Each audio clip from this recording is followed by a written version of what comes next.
and welcome to the Joie Miller Podcast. I'm Pastor Joie Miller from Champion Christian Center, and today we are in our leadership series. We're going to be addressing a topic that is probably the most popular when it comes to leadership, especially church leadership.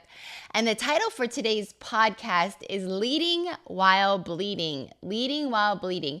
Leading others when you're going through a trial or when you're going through a season of hurt yourself. So we're going to dive in, we're going to get into biblical examples, and we're going to write down some tips to encourage ourselves as leaders when we're going through hard times.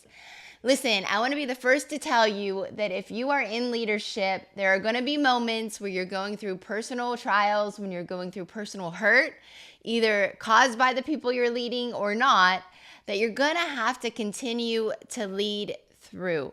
A sign of a seasoned leader is the word composure, that you're able to separate the pain from your ability to lead. And that doesn't mean that you just fake it. That means that you lean into God and don't let your trial take you out as you're leading others. I love this story I heard recently of a captain, and he was leading his men into battle, and they were on a big boat, and the enemy was coming at them. And he told one of his men, he said, "Go get me my red jacket." And the man was confused. He's like, "What do you mean? Like, everyone else is wearing black. Why are you wearing red?" And he said, "Because if I get hurt, if I get wounded and I start to bleed, I don't want the other men to see me wounded and then stop fighting." He's basically saying, I want to camouflage my wound so that I can continue to lead on. And what a message for us as leaders, to encourage us to put on our red coats and to not let the people who we are leading be affected when we are going through trials. And so I want to unpack this a little bit, because if you're listening and tuning in today, you might say, does that mean that I can't go through pain or I can't show people that I'm hurting? Absolutely not. There is a way to lead while you're bleeding that you can actually allow moments of vulnerability to encourage the people that you're leading, encourage the troops that are following you, rather than hurting the morale of them. The story of that captain in war was a story of keeping the morale up. He was saying, look, if the men see their leader hurting and not able to keep fighting, they're going to quit. And as leaders, we don't want the people under us or behind us that are watching us. Once again, leadership just means influence. So maybe you're listening and you're like, I don't have anyone following me or under me. No, you have a realm of influence. Even as a parent, maybe you're a church leader, maybe you're leading in a secular space. There are people who are watching you. And we don't want the people watching us who we're leading to actually become discouraged by our trial. Because don't you know, the enemy knows if he can take out the leader. What does the Bible say? It says if he can take out the shepherd, then the sheep will go astray. And so whatever you're leading, you're the shepherd of, and you have some sheep under you. And so if the enemy can take you out, then the people who you're leading will just kind of go awry. They won't know what to do. They won't know how to stand up under trial in situations that come against them. And so we're going to dive into this topic, leading while bleeding. Like I said, if you are a leader, there are going to be moments when you experience hurt, when you experience betrayal, whether it's coming from the environment in which you're in and leading, or if it's just life in general. Maybe you're going through something as a leader. Not too long ago, my father passed, but there was a season where I was leading, and while I was taking care of him, there were certain stresses and strains on me that were unique to the season that I was in, that were required of me, yet I was still required to lead in those spaces. And I had to navigate that. There were seasons where we were going through things in the ministry where it was extremely stressful and extremely painful. I share the moments where I was in staff meeting after staff meeting, and it would just feel like, we'd come together as a staff and so-and-so's leaving or so-and-so's upset. And I'm not talking about like once in a while. This was a season of mass exodus from our ministry for one reason or another. I won't go into that. but these were people that we had poured our lives into, poured our hearts into, and it felt like every staff meeting I was leaving being punched in the gut. And so how do you leave a meeting like that and go out and continue to love people when you feel like you're vulnerable, where you feel like you're exposed, where you feel like you're in pain? And there is a way to lead well in faith. There is a way, as we see in the book of Daniel, to go right into the fire and come out not even smelling like smoke. Does that mean that you're immune from pain as a leader? No, it means that there is a way to walk with God, that He is sufficient even in times of leadership that are trying. I think about the Apostle Paul, and all throughout the New Testament, he wrote 2/3 of the New Testament. And his story is a story really of leading while bleeding. He's a story of going through trial and tribulation. In fact, I love it, the book of Corinthians. He talks a lot about it. But in 2 Corinthians 4:9, he says this. He says, "We are hard pressed on every side, but not crushed. Perplexed, but not in despair. Persecuted, but not abandoned. Struck down, but not destroyed. We always carry around in our body the death of Jesus, so that the life of Jesus may also be revealed in our body." And he goes on and he talks about the fact that he was going through stuff. He was pressed. And leading while bleeding is the element of being pressed in leadership, a season that is not easy. And these seasons, let me just tell you, leader, they don't go away. In fact, the more you grow in leadership, the more stress that's going to come with it, the more people you're going to have to manage. Maybe you're leading and you're just leading in your home, but maybe you're leading in your home and you're a mom. I used to think, oh, this is the hardest season. Like once I get them through the infant stage, it's going to be easier. Once I get them through the toddler stage, it's going to be easy to lead these tiny humans. Well, no, you know what happens? They go into adolescence. They become preteens. They're teenagers. And then you know what? They're 18 and you're like, man, that was like hard, but I reached a finish line. No, you're now parenting and leading adults. And it looks different in every season, but the stresses and the hardships never go away. Not that they're not unmanageable, or not that there's not joy and exciting things that come with it in leadership. But leader, let me tell you this, if you're waiting for stress to go away to start leading well, it's not going to happen. You have to learn to navigate pain. You have to learn to navigate stress as a leader to continue moving forward, because the enemy would love nothing more than to take you out and take you down. And so let's talk about this for a second. Let's talk about leadership pressures, what presses us in leaders, and how we manage through them. One of them as a leadership pressure is very much feeling hurt. And if you are engaged in this podcast, one of our previous podcasts was talking about when people leave us and when people exit our lives. And that's a really evident area that causes pain in our lives. And so learning to navigate that by stewarding our soul through loss. What do I mean by that? I mean, you are a leader, so you know all the things to do. You can quote John Maxwell's books on leadership. You can quote the Bible on faith. Yet the pain of people is a real thing. So what do you do in those moments? In our last podcast, if you missed it, go listen to it. It talks about how Jesus led people. But I want to talk to you for a second about dealing with that pain in the element of knowing what to do. Yet as a leader, you have to lead yourself. You have to lead your soul through the process, because our spirits and our heads know, all the things. John Maxwell, the Bible, all the things. But as a leader, if we fail to acknowledge what our soul is going through in that moment, then we are not going to be able to lead well. When your soul is grieving, or when your soul is going through a hit or a pain or a loss, a betrayal, a hurt, a disappointment, you can't just ignore it. God made you in a beautiful, complex way.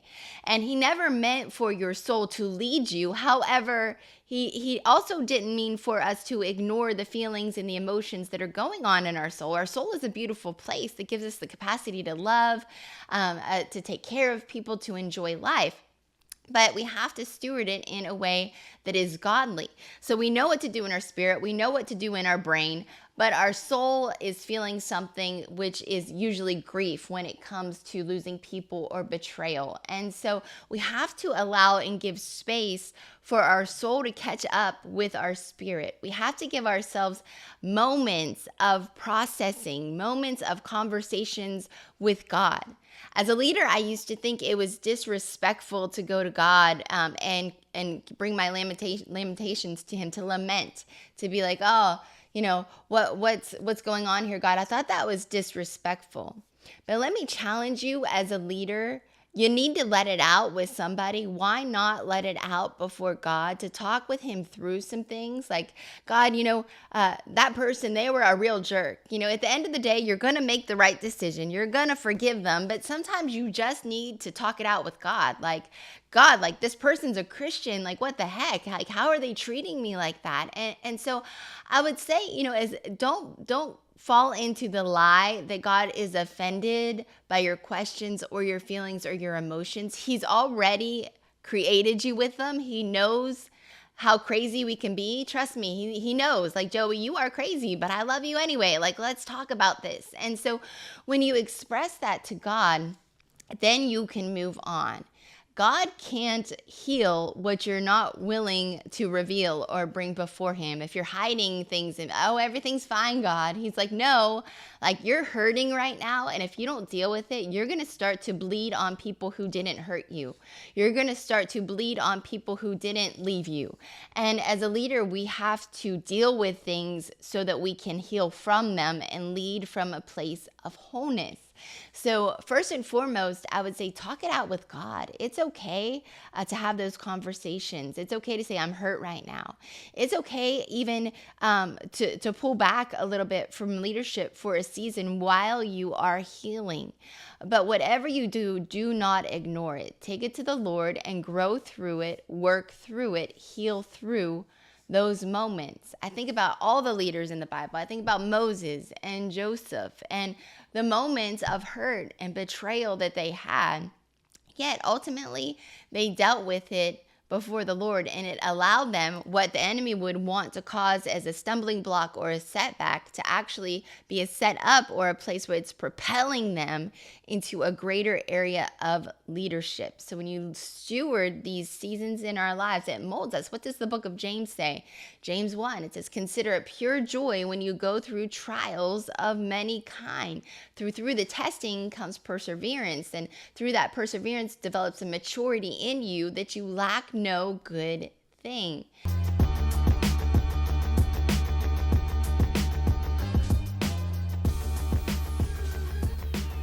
Hey, thanks for listening to the podcast today. If you want more information on the things that we're talking about on the Joie Miller Podcast, you can head over to Substack.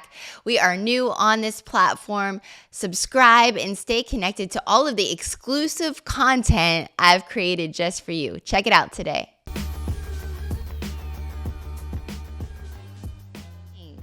And as a leader, we want to be mature leaders. We want to be leaders who are strong and have longevity. And a lot of times that's tried through fire, tried through circumstances that are pressing to us.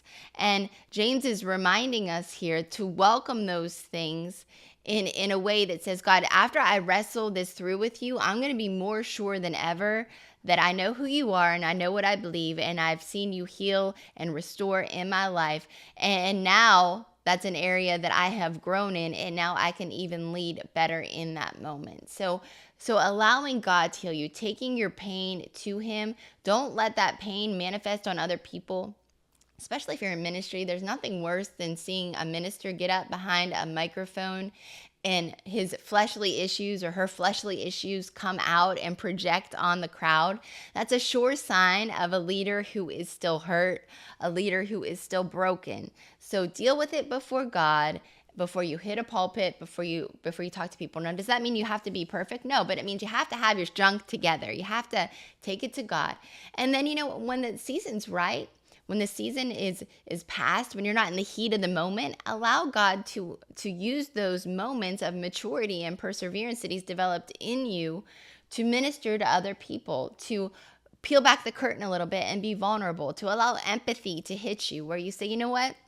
I'm going to minister out of this moment. I'm going to minister out of this hurt in a way that now you're using what the enemy wanted to come and use against you. You're turning it around and using it as a sword to set other people free, to minister to other people and say, hey, I've been through this, and you can come through this too. So what you want to do is you want to take it to God. You don't want to neglect times of prayer and Bible reading. You don't want to have a pity party, or you're just mad at God, so you're isolating. You want to take these things to him, especially as a godly leader, especially if you're leading a ministry, and you want to be consistent in that. Don't let your Bible reading and your prayer time be something that you stop doing because you're hurt. A lot of times we could take our hurt and it can manifest towards God, and we could isolate and shut him off. Don't do that. Be consistent. That's why holy habits are so important, especially when you're going through a time where you're hurting as a leader, because you're putting in the right ingredients to sustain you through the trial, And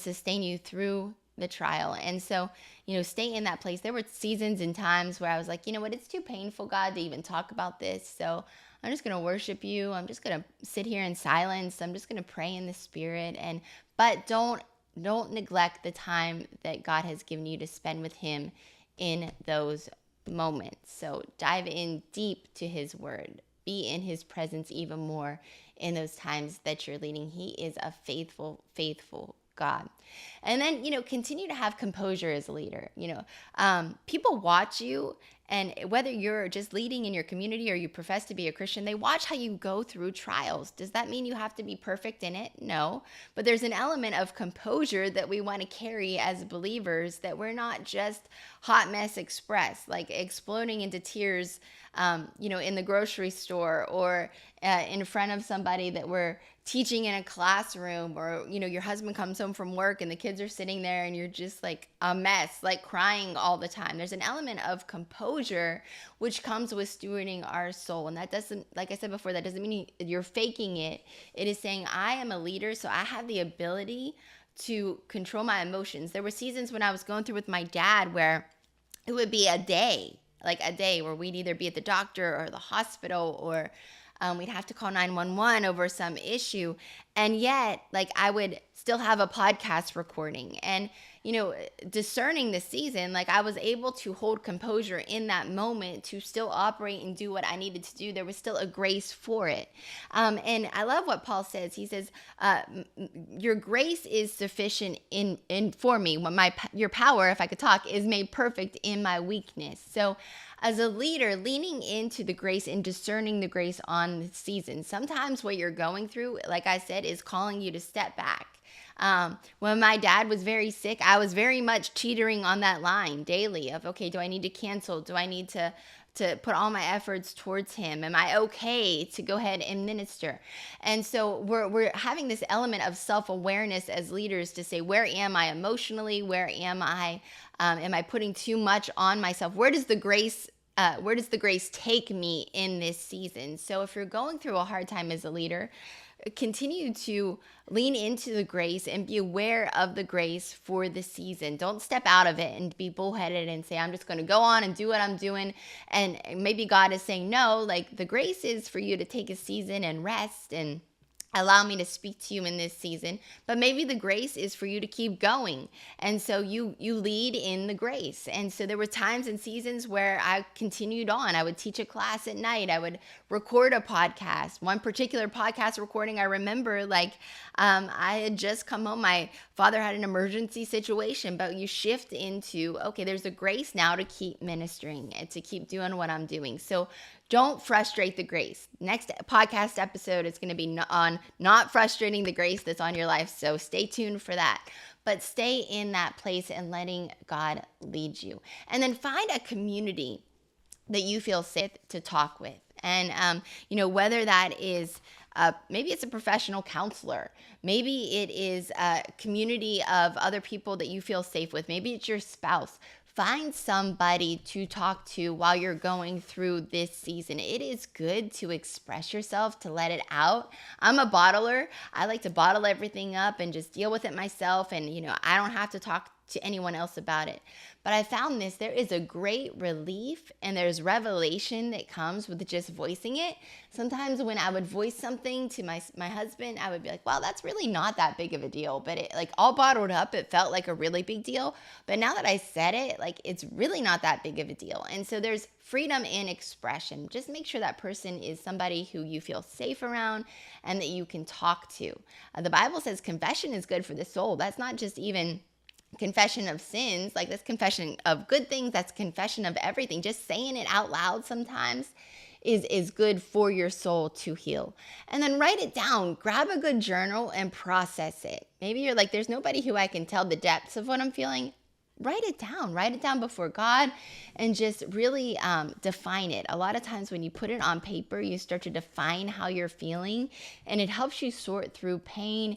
It helps you sort through emotions in your soul that you're not even sure how to express. When you start to write, it becomes a really great place to heal. Whatever you do, don't allow yourself to go on leadership autopilot where you are just going through the motions of leadership, but you're still hurting, you're not healed, you're still very much bleeding underneath your armor or your coat. And so, we're called to lead forth even while we're bleeding sometimes, but we're never meant to stay in that place of victimhood or hurting or woundedness. That God wants to bring you through it and to heal you through it, because other people are watching how you navigate pain. Not to ignore it, but they want to see how you walk through it as a leader in victory. God will use it. He'll use it as a testimony to his goodness and faithfulness, and he'll create in you a perseverance where you can't be shaken. You're growing as a leader.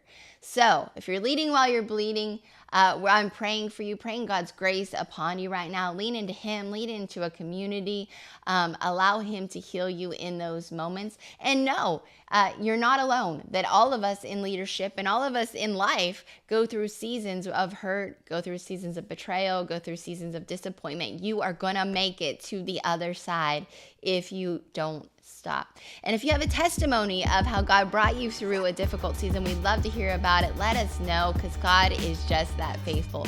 Until next time, tune in on Not Frustrating the Grace of God, the anointing upon your life, as we talk about it on the Joie Miller Podcast. I'll see you soon.